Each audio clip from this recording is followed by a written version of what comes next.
pourquoi aborder cette problématique? Tout simplement parce que le droit de la protection des données, c'est un droit parasite et vous le savez tous, quelle que soit votre activité, quelle que soit votre profession, à un moment ou à un autre, vous allez participer à des traitements de données à caractère personnel.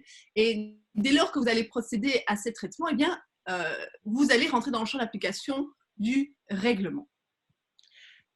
Par conséquent, avec ce droit parasite qui vient s'accrocher un peu partout, il est important de veiller à ce que sa mise en conformité continue à être optimale. Parce qu'en effet, ce processus de mise en conformité, comme je le dis, c'est un processus, ce n'est pas une fin en soi. Et dès que vous allez devoir apporter des modifications à vos traitements, il est important, à ce moment-là, d'à nouveau mettre à jour votre documentation, à nouveau mettre à jour votre mise en conformité. Alors, nous allons voir un petit peu ensemble ce qu'on va voir un petit peu ce matin. Après une brève introduction, on va un petit peu véritablement rentrer dans le cœur de notre exposé de ce jour, à savoir les traitements des données dans la relation de travail. Et nous aborderons très brièvement les traitements de données par les autorités publiques, ce fameux tracking dont on vous parle depuis quelques jours, quelques semaines, et qui, j'imagine, a malgré tout aussi un intérêt pour vous, mais plutôt alors en qualité de personnes concernées. Je commence alors par le rappel. Il faut savoir que cette question de traitement des données, que ce soit pour l'entreprise, pour les autorités publiques, dans la recherche fondamentale, a véritablement mobilisé toutes les autorités de contrôle dès les premiers jours de la crise. Et donc, très rapidement, on a eu de la part de la CNIL, de la part de l'APD, donc l'autorité de protection des données belge, la CNIL, l'autorité française de protection des données, mais aussi de la CNPD, qui est l'autorité luxembourgeoise de protection des données, et plus ou moins de toutes les différentes autorités de protection des données, en ce compris l'ADPB ou le CEPD, qui est l'autorité européenne, le comité européen de protection des données. On a eu toute une série de recommandations, des recommandations relatives au RH, des recommandations relatives au fameux logiciel de tracking, à la recherche fondamentale et aussi au traitement des données santé. Vous le savez, le champ d'application du GDPR ne se limite pas non plus aux entreprises privées, même les autorités publiques sont soumises au règlement. Par ailleurs, même dans le traitement des données de leur personnel, de leurs travailleurs. Il en va de même pour toutes les personnes privées, qu'elles soient indépendantes en personne physique ou personne morale. En tout cas, dans le champ d'application du règlement, on y tombe assez facilement dès lors qu'on n'est pas en train de procéder à un traitement qui est dit domestique. Et alors, ce qui est très important de comprendre, c'est que quel que soit le traitement que vous opérez, il faut respecter les principes généraux du règlement. Et on va brièvement les voir avant de véritablement s'attaquer au cœur de notre sujet de ce matin. Nous allons un petit peu faire un jeu de pistes. C'est un jeu de pistes qui passe par l'article 5, l'article 6 et l'article 9 du règlement. Et c'est ce jeu de pistes que nous allons réaliser au fur et à mesure de l'avancée de cette présentation de ce matin. Nous allons ensemble réfléchir GDPR, nous allons ensemble penser GDPR et nous allons ainsi, quelque part, je vais ainsi partager avec vous ma façon de fonctionner pour valider un traitement. Donc, excusez-moi, voilà. Donc, s'agissant de ces principes généraux dont je vous parle, vous le savez, ils sont définis de l'article 5 à 11 du règlement. On va s'attarder à l'article 5, l'article 6 et l'article 9. Il est extrêmement important de comprendre qu'aujourd'hui, si vous voulez procéder à un traitement des données, il faut à tout le moins vérifier que vous ayez des finalités qui sont déterminées, qui sont explicites et qui sont légitimes. C'est-à-dire que vous devez avoir un but, vous ne pouvez plus traiter les données pour les traiter, quelles que soient d'ailleurs les raisons, et ces finalités doivent être explicites, elles doivent être légitimes. Une fois que vous avez une finalité, vous devez aller chercher une base de licéité à votre traitement. Il faut que ce traitement soit licite, et cette base de licéité, vous allez la retrouver d'une part à l'article 6, pour toutes les données dites ordinaires, d'autre part, vous allez la retrouver à l'article 9, pour les données dites de catégorie particulière. Quelles sont ces données? Vous les connaissez sans doute. Ce sont notamment les données santé qui sont importantes aujourd'hui dans le cadre de la crise du coronavirus, mais il y a les données biométriques par exemple, il y a les données de l'article 10, tout ce qui concerne le casier judiciaire. Toutes ces données ne peuvent être traitées que si l'une des conditions qui est reprise à l'article 9, paragraphe 2, est remplie. Donc, quand on fait son jeu de piste, on vérifie sa finalité, on cherche sa base de licéité à l'article 6 pour les données ordinaires, à l'article 9 si on a des données santé, et puis on revient à l'article 6 pour avoir une base de licéité. Alors cet article 6, vous vous en souvenez sûrement, ces bases de licéité, vous les connaissez. Il faut que votre traitement soit ou alors nécessaire à une mission d'intérêt public, nécessaire à remplir vos obligations légales, nécessaire à remplir vos obligations contractuelles, ou alors éventuellement vous avez un intérêt légitime à le faire, le cas échéant le consentement, ou alors sont en jeu les intérêts vitaux de la personne concernée. C'est très rarement le cas. Par ailleurs, les autorités de contrôle ont tous encore insisté sur le fait que même en période de Covid, l'intérêt vital de la personne pour pouvoir être mobilisée ne peut l'être uniquement que quand cette personne est véritablement en danger de mort immédiate. Donc, je continue. Une fois que vous avez votre base de licéité, donc finalité, base de licéité, on arrive au troisième point ici. On revient vers l'article 5 et là, on vérifie si on remplit toutes les conditions de l'article 5. C'est-à-dire, il faut que nos données soient pertinentes, notre traitement soit proportionné, c'est-à-dire qu'il n'y ait pas d'autre moyen d'arriver à la finalité qui serait moins invasive dans la vie privée des gens. On va vérifier que les données soient évidemment adéquates, on va vérifier que les données soient évidemment exactes, on va assurer un niveau de sécurité minimum, et selon la qualité de la donnée, ce niveau doit être plus ou moins élevé. Et enfin, on va encore vérifier si combien de temps on conserve ces données, combien de temps on fait ce traitement. Et là, à nouveau, je vais rebondir sur le fait que les autorités de contrôle ont encore insisté sur le fait que dès lors que vous prenez une décision qui est prise dans l'urgence, pour une situation de crise, et bien dès lors que cette urgence a pris fin, ce traitement doit aussi prendre fin. Et donc, il faut avoir la possibilité de mettre fin au traitement, d'arrêter, même de conserver les données, parce que conserver des données, c'est aussi un traitement en soi. Excusez-moi, je reviens parce que je voudrais encore vous parler d'une chose, c'est que pendant tout ce processus, il faut encore être accountable, il faut documenter toutes ces procédures pour pouvoir prouver à tout moment qu'on a bien respecté le règlement. Et c'est bien au niveau de la documentation qu'on va devoir travailler. Alors, Covid RH, nous y sommes. Qu'est-ce qui change foncièrement pour vous aujourd'hui avec le RH? Eh bien, c'est la réorganisation du travail. Aujourd'hui, vous le voyez un petit peu sur ce dessin, à cause du Covid, on va travailler beaucoup plus à domicile parce qu'on est confiné. Vous allez éventuellement dans votre entreprise, si vous ne savez pas organiser le télétravail, devoir mettre en place des mesures de distanciation, des mesures de communication. Le cas échéant, vous allez tenir une pharmacie sur place si jamais quelqu'un a un symptôme quelconque. Vous allez donner des instructions en termes d'hygiène, de comment se laver les mains, par exemple. Toutes ces mesures, ce sont des mesures que vous allez prendre en tant qu'employeur au sein de votre entreprise. Et alors, la question se pose de savoir, est-ce que dans ce cadre-là, vous avez le droit de faire une vérification systématique de l'état de santé de vos travailleurs? Alors, je commence par le télétravail, si vous voulez bien. Le télétravail, ce n'est rien de nouveau. A priori, beaucoup d'entreprises l'ont déjà mis en œuvre, et si c'est le cas, non seulement vos registres sont conformes actuellement, mais en plus, vous avez déjà communiqué sur cette modalité de travail au sein de vos équipes, au sein de vos travailleurs. Et donc, il n'y a pas vraiment grand-chose à faire. Alors, ce que je voudrais faire pour ceux qui n'ont pas organisé le télétravail et qui rencontrent pour la première fois ce télétravail, eh bien, procéder à ce fameux jeu de piste dont je vous ai parlé ultérieurement. Vous êtes dans le cadre du télétravail. Quelles sont les catégories de données qui sont mobilisées? Est-ce qu'il y a des données sensibles pour l'organisation du télétravail? A priori, non. L'organisation du télétravail, c'est tout simplement la mise en œuvre du travail à distance, à domicile. Vous n'avez pas besoin de données sensibles pour y procéder. La finalité, bien, vous la connaissez. C'est justement cette organisation du travail, l'organisation que vous êtes aujourd'hui contraint de mettre en œuvre à domicile à cause du confinement. Des bases de licéité, alors, comme on n'a pas des catégories particulières, est-ce qu'il faut aller à l'article 6 ou est-ce qu'il faut aussi faire un passage par l'article 9? Eh bien, évidemment, on va s'arrêter et on va juste vérifier la base de licéité à l'article 6 du règlement. Ensuite, on vérifiera évidemment que vous ne prenez que les données qui sont strictement nécessaires, que pour la durée strictement nécessaire par ailleurs. Et alors évidemment, ce qui est extrêmement important dans le télétravail, ce sont les mesures de sécurité et la accountability.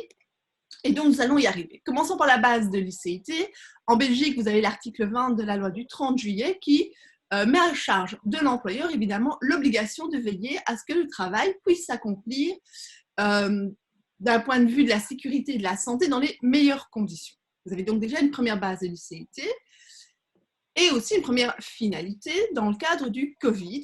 Mais en plus, vous avez un arrêté ministériel qui suit le Conseil de sécurité du 17 mars, qui, en son article 2 et 3, impose le télétravail quand l'entreprise a la possibilité de le faire.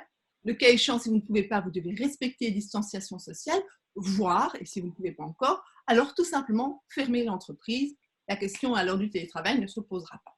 Mais donc, vous avez des bases légales pour pouvoir procéder à ces traitements. Un petit passage par la France et le Luxembourg. La France, c'est pareil. Vous avez la loi, vous avez le code de travail dans lequel l'article L4121 vous autorise à le faire. Cet article est par ailleurs plus précis que ce qu'on retrouve en Belgique et donc vous permet en effet de mettre en place tous les moyens d'organisation adaptés au travail. Il en va de même pour le Luxembourg où la loi est juste simplement différente. C'est toujours le code du travail et c'est la loi 312-1. Vous n'avez donc pas besoin de vous référer à d'autres textes si vous habitez en France. Excusez-moi. Voilà. Alors évidemment, une fois que vous avez votre base légale, il faut aussi continuer à rester accountable. Ça veut dire que ce que vous devez faire aujourd'hui, c'est vérifier dans vos registres. Est-ce que votre registre est conforme? Est-ce que dans les traitements des données de vos employés, vous avez bien vérifié que vous avez bien fait mention de cette nouvelle modalité? Parce qu'aujourd'hui, vous allez prendre des données complémentaires, par exemple, les données IP, l'identité informatique de vos employés qui travailleraient, par exemple, depuis leur ordinateur personnel. Vous prendrez d'autres données, mais vous allez aussi faire appel à de nouveaux sous-traitants. Toutes ces entreprises qui aujourd'hui vous permettent de faire du télétravail, l'entreprise Zoom, par exemple, ou d'autres qui vous permettent d'organiser vos vidéoconférences, eh bien, vous allez utiliser des nouveaux sous-traitants. Ces sous-traitants doivent être référencés dans votre registre aussi. Et les modalités de sécurité et de mise en œuvre doivent aussi être reprises dans votre registre. Donc, il est important de mettre à jour votre registre par rapport à ces traitements de la gestion du travail. Ensuite, il faut adapter votre politique de vie privée, en tout cas celle qui s'adresse à vos employés, parce qu'en effet, vous avez des modalités complémentaires. Vous devez aussi procéder, et c'est extrêmement important, à mettre en place une politique de gestion du système informatique. C'est primordial parce que vous êtes aussi responsable de la manière dont vos employés vont mettre en œuvre les données personnelles et vont mettre en œuvre les traitements de vos clients ou de toute autre personne.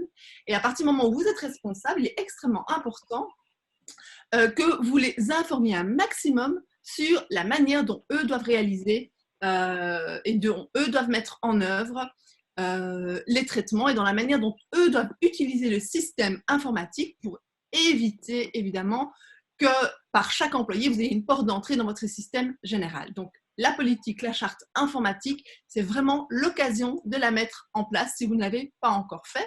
Si c'est déjà fait, eh bien, des piqûres de rappel suffiront. Alors, je vous parlais des fameux sous-traitants qu'il faut venir intégrer dans le registre, mais vous devez aussi vérifier que vos sous-traitants sont conformes et vous devez prévoir les conventions avec ces sous-traitants. Et alors, vous devez aussi adapter les contrats que vous avez avec vos employés. Le contrat doit être adapté, mais éventuellement, le règlement de travail aussi doit être adapté. Et par ailleurs, les modalités relatives à leur traitement, telles qu'on les retrouve dans le règlement de travail, doivent être adaptées. Donc, vous devez procéder à tout ça, sinon votre documentation n'est évidemment pas conforme. Alors, ça, c'était par rapport à la documentation. L'autre point important, je pense, pour lequel il faut aussi avoir une attention particulière, ce sont les mesures de sécurité IT, parce que ce télétravail, évidemment, met en œuvre l'utilisation de nouveaux outils. Donc, il est important que la sécurité IT, mais aussi organisationnelle, soit réalisée. Il faut pour ça informer vos employés des mesures qui sont prises. Il faut organiser des séances de sensibilisation. Vous faites comme on fait aujourd'hui, une forme de Zoom où vous travaillez avec Teams, où vous travaillez avec ce que vous voulez. vous vous réunissez à distance et vous sensibilisez, vous parlez des mesures importantes à prendre. Par exemple, vous leur dites, on n'utilise pas son adresse email pour professionnelle à d'autres fins qu'à des fins professionnelles. On ne s'inscrit pas, par exemple, aujourd'hui sur tous ces sites qui offrent des services gratuits dans le cadre du coronavirus. Eh bien, on ne s'inscrit pas sur ces sites avec son adresse professionnelle. Voilà un exemple très concret de sensibilisation. En effet, il n'est pas exclu qu'un de ces sites soit plutôt un site un site pirate qui utilisera l'adresse mail par ailleurs ultérieurement pour venir vous causer préjudice au niveau de votre système informatique et une brèche dans votre système. Vous devez aussi envoyer régulièrement des mises à jour de ces procédures. Vous devez faire évidemment des rappels par messagerie électronique le cas échéant. Voilà, donc c'est toutes des petites mesures, des petits conseils que je vous demande de mettre, que je vous propose de mettre en œuvre et qui viennent aussi prouver que vous faites le nécessaire pour que l'ensemble de votre équipe soit conforme, parce que si l'un d'eux n'est pas conforme, c'est vous qui n'êtes pas conforme, parce qu'ils font partie de votre unité d'exploitation, ils sont sous votre autorité, comme le décrit le GDPR. Vous faites aussi signer des engagements de confidentialité, c'est tout à fait normal. Et au niveau informatique, vous mettez les mesures nécessaires. Si vous paramétrez le VPN, vous paramétrez le VPN. Si vous devez verrouiller de manière plus stricte les sessions des collaborateurs, vous le faites. Si vous devez mettre à jour des pare-feux, c'est le moment. Et essayez évidemment de garder tout ça dans un système de journalisation de ces éléments. Alors, un bête exemple que je vous ai mis pour comme ça vous avez un petit peu une idée, ce qui est assez intéressant de faire avec chacun, c'est tout simplement de leur rappeler, parce que on est aussi face aujourd'hui avec ce coronavirus à une augmentation des systèmes de piratage et de phishing par mail. Et donc, je vous invite à, par exemple, partager tout simplement ce slide qui vous sera partagé par Antémis. Cette page où on explique, tiens, vous avez un email qui est suspect, qu'est-ce que vous faites? Tout simplement, vous vérifiez si vous attendiez cet email ou pas, si vous connaissiez l'expéditeur, si le message si le mail est arrivé dans la boîte spam ou pas, s'il y a beaucoup de fautes d'orthographe. Maintenant, je vous rassure, ils font de moins en moins de fautes d'orthographe. Il y a des très bons correcteurs sur Internet, donc il faut quand même veiller à être vigilant. Ce n'est pas le seul indice.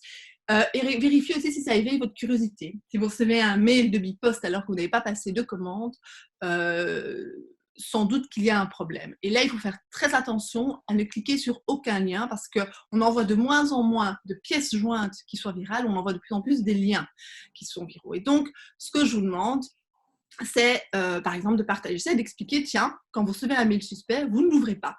Alors, comment est-ce qu'on peut aussi vérifier si un mail est suspect? Tout simplement en vérifiant de la provenance de cet email. Et quand on veut vérifier la provenance d'un email, eh bien, ce qu'on regarde, c'est tout simplement la mention qui apparaît juste avant le .be.ou.org.io. C'est en vérifiant cette mention-là que l'on retrouve le nom de l'organisation qui vous envoie cet email. Et donc, dans l'exemple ici, parmi les 3 mails, évidemment, le mail qui viendrait ou le site Internet qui appartient à Antémis, c'est évidemment pas le deuxième, parce que ce site appartiendra à l'entreprise qui s'appellerait Webinaire, pas le troisième, qui appartient au site qui s'appelle Vous Pirate, mais bien le premier qui appartient à Antémis, parce que juste avant la mention BE que vous voyez ici, ce qu'on retrouve, c'est le mot Antémis. Voilà. S'agissant des données santé, on refait le même jeu de pistes. On est ici par contre à l'article 9 du règlement, donc évidemment les données santé sont des données de catégorie particulière. On vérifie notre finalité, et on est évidemment dans la finalité de pouvoir assurer le travail malgré la pandémie du coronavirus. Et on vérifie notre base de l'ICT. On fait un petit passage par l'article 9. Et que dit l'article 9 du règlement? Il dit que vous avez le droit de traiter ce genre de données, le cas échéant, quand vous avez des obligations en droit du travail et en droit social. Aujourd'hui, faire une vérification systématique de l'état de santé des personnes, en aucune manière ne peut être considéré, ou en tout cas n'est imposé par une loi quelle qu'elle soit. D'accord? Donc aujourd'hui, vous n'avez pas le droit sur une base légale de le faire. Donc si ce n'est pas une obligation légale, si vous avez une obligation contractuelle, l'obligation contractuelle n'est pas une condition de l'article 9. Est-ce que vous avez éventuellement le consentement? Ce serait l'autre possibilité, l'autre option qui est offerte à l'article 9. Eh bien, je vais sans doute à nouveau jouer l'oiseau de mauvaise augure, mais le consentement en matière de ressources humaines doit être utilisé avec énormément de précautions et, j'ai envie de dire de manière plus optimale, écarté le plus possible, tout simplement parce que quand on donne son consentement au sens du règlement, il est primordial que ce consentement soit libre. Et évidemment, quand en tant qu'employeur, vous venez ou vous demandez à un employé de vous donner son consentement, il est difficile d'estimer que ce consentement est libre, d'autant plus si derrière, il y a des conséquences. Je vais vous donner un exemple. Si vous lui demandez de remplir une fiche santé, pour son état de santé général, pour vérifier s'il aurait l'un des symptômes du coronavirus, et que par ailleurs il refuse, et du coup la conséquence est tu ne viens pas travailler, vous comprenez bien que ce consentement n'est pas libre. Je ne peux donc que vous inviter à ne pas procéder à cet examen systématique de l'état de santé, et sûrement pas sur base du consentement, de sorte qu'aujourd'hui, les différentes autorités de contrôle, la France, le Luxembourg, ont déclaré, par recommandation, émis l'avis qu'il était strictement interdit de procéder à cet examen systématique, à ce contrôle systématique. Je voudrais mettre un bémol parce qu'en fait, notre autorité de contrôle belge, elle a procédé à un raisonnement différent. En fait, elle a tout simplement réfléchi à savoir si cette vérification systématique de l'état de santé rentre ou pas dans le champ d'application du règlement. Et elle a pris un exemple qui est celui de la prise de température. Vous le savez, l'une des mesures concrètes qui par ailleurs a été mise en œuvre aussi dans les aéroports, c'était la prise de température des personnes sans pour autant collecter leurs données, sans pour autant collecter d'informations à leur égard. Eh bien, l'autorité de contrôle belge a estimé que si vous prenez la température de vos employés sans pour autant tenir un listing, tenir un registre, tenir un fichier de cette prise de température, eh bien, il n'y a pas de traitement de données à caractère personnel. Je vous laisse évidemment vous faire votre avis sur ce raisonnement. Ça voudrait dire que vous pourrez prendre la température, mais vous ne pouvez pas lister toutes les informations que vous prendrez à ce moment. Donc, toute une série de questions évidemment se posaient, toujours en suivant ce même raisonnement. Est-ce qu'une entreprise ou un travailleur peut-il pratiquer un contrôle généralisé? La réponse, vous la connaissez, c'est non. Est-ce qu'une entreprise peut pratiquer un contrôle généralisé sur ses travailleurs ou ses visiteurs? Vous connaissez la réponse. Non, sauf s'il n'y a pas de traitement de données en Belgique. Un employeur peut-il contraindre ses travailleurs à remplir un questionnaire? La réponse, maintenant, vous la connaissez, c'est non. En vue de prévenir la propagation du virus, une entreprise ou un employeur peut-il ou peut-elle révéler les noms des personnes, des travailleurs infectés? La réponse est évidemment non. Vous ne pouvez pas partager ces informations parce que vous n'avez toujours pas de base de licéité pour le faire. Et est-ce que l'employeur peut m'interdire de participer à une réunion ou à un rassemblement avec des amis? Mais donc évidemment, là, on est dans le cadre du droit du travail. Évidemment, votre employeur ne peut pas y procéder. Voilà, j'en ai donc fini avec ce qui concerne la relation de travail et la protection de données dans le cadre du coronavirus. Et très brièvement, je voudrais juste vous aborder en quelques minutes, vraiment très court, l'histoire du Covid-19 et du tracking, qui fera sans doute l'objet d'un autre moment de partage avec vous, parce que ça vous concerne en tant que personne concernée, ça nous concerne tous, ça me concerne aussi. Est-ce que les autorités de contrôle ont le droit de nous traquer via des applications dans le cadre de la crise sanitaire que nous connaissons? Et je voudrais tout simplement vous partager une vidéo.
Voilà, alors, ce qui ressort évidemment de cette vidéo, tout simplement, c'est que l'Europe est aujourd'hui en train de travailler à ce que cette mise en place d'outils de contrôle systématique, de tracking, de suivi des citoyens européens, parce qu'ici, il est véritablement question euh, d'une restriction importante à nos libertés fondamentales, et bien que ce tracking, ce suivi, puisse quelque part être accompagné par les recommandations européennes. Et donc, la Commission a mis en place une approche pan-européenne qui est coordonnée. C'est extrêmement important.